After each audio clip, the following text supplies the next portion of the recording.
Hello everyone, I'm here with Efthymios. Hi Efthymios. Hi Thanasis, how are you doing? Fine. Efthymios is an expert in soccer performance or football performance. Efthymios has been working in the United States, in European countries and in the Middle East. So he's here today to explain to us the change of direction protocol. So change of direction in football is really important to avoid injuries and increase performance.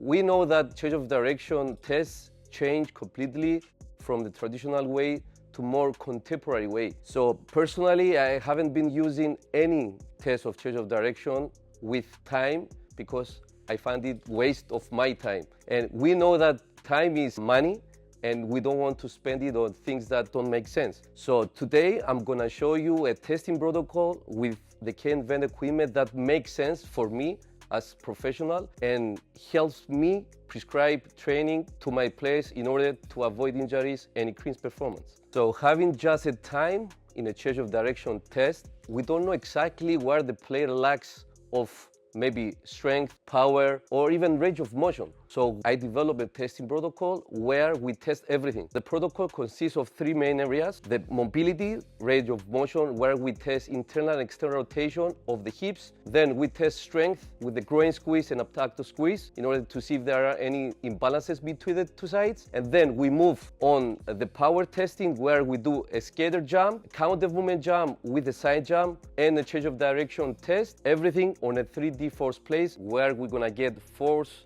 and kinematic analysis of our players in all three axes of human movement. Thank you, Efthymios. So now let's deep dive into three-axis analysis of change of direction.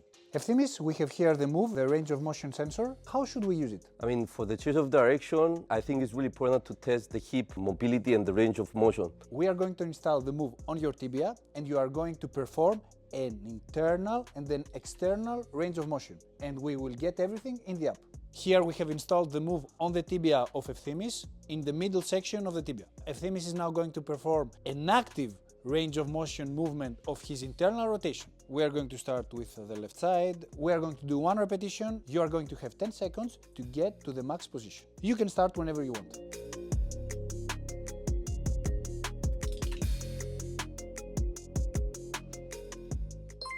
Good. Let's now switch sides.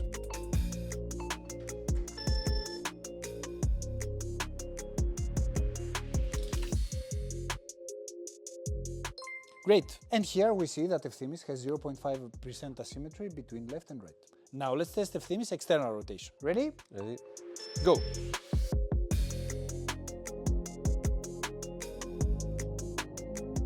Good job. Let's change sides.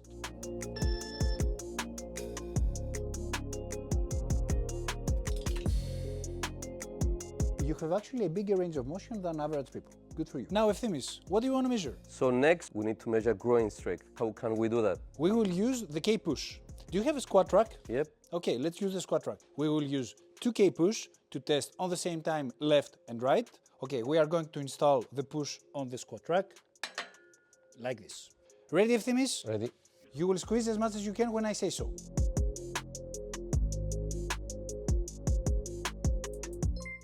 Good job out there, Efthymios. Efthymios, you have a 3% deficit between left and right.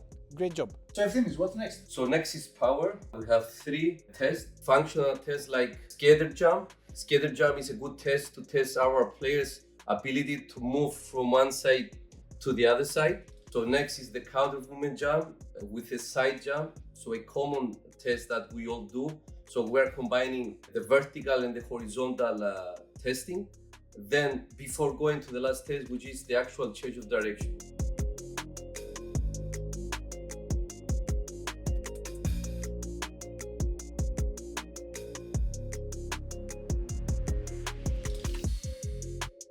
Now let's check Efthymios' results. Efthymios, what do you think of your results? Let's start with peak force. Yeah, peak force looks pretty much the same, 2% difference, which is not bad.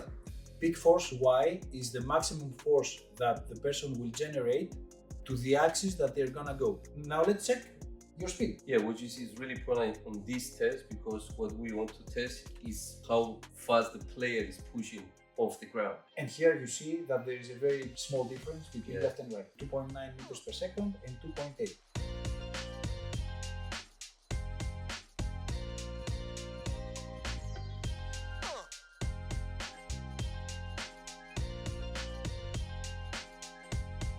I see that you have an 11% deficit between left and right. Actually, you're much faster going to the left, about 11%. No, it's interesting to see that and how that correlates to strength. And if we see also the lateral RSI, we see the difference between the two sides. The lateral RSI expresses explosiveness. It means how much contact time do I need to get to a specific speed.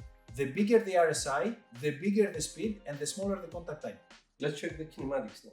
Okay, so let's see the video with the synchronization of the force and the kinematics of the body. Yeah, as you can see, it's obvious that I'm slower when I go on the right side. We see here that your technique is pretty good. Once again, your knee is aligned with the force, which makes it very good for your quadriceps to be used. I think it's the same case on the other side. We see also that in this powerful moment, you really use your quadriceps as much as you could.